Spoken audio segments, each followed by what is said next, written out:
हक का भोजन। एक दिन की बात है, राजा विक्रमादित्य की राजसभा में एक महात्मा आए। राजा विक्रमादित्य ने उनसे पूछा, मैं आपकी क्या सेवा कर सकता हूँ?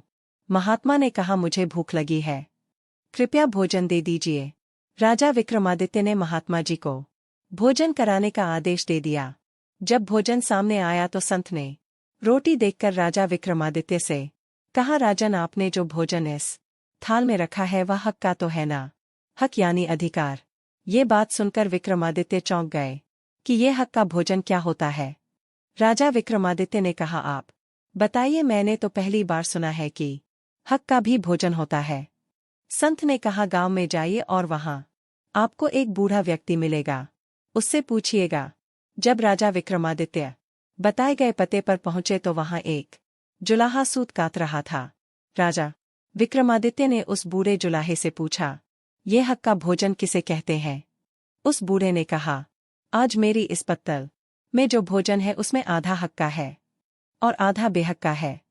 राजा विक्रमादित्य ने बूढ़े व्यक्ति से कहा, कृपया ये बात मुझे ठीक से समझाएं।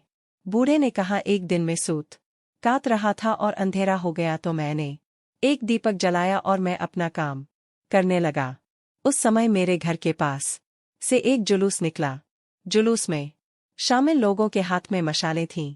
मेरे मन में लालच आ गया तो मैंने दीपक बुझा दिया और उनकी मशालों की रोशनी में अपना काम करने लगा। उस काम से मुझे जो धन मिला उससे मैंने ये अन्न प्राप्त किया है। ये अन्न आधा हक का और आधा बेहक का इसलिए है क्योंकि जितना काम मैंने उन लोगों की मशालों की रोशनी में किया था उतना धन उन लोगों के हक का है। ये बात सुनकर राजा विक्रमादित्य समझ गए कि हक का भोजन किसे कहते हैं। जब भी कोई काम करो तो दूसरों को उनके काम का क्रेडिट जरूर दो। हमेशा ध्यान रखें, कुछ पाने के लिए सबसे पहले अपने संसाधनों का उपयोग करना चाहिए। अगर दूसरों के साधनों का उपयोग किया है तो उन्हें भी हक जरूर दें। हमारे हक का हमारे परिश्रम और हमारी वस्तुओं से ही हुआ होना चाहिए।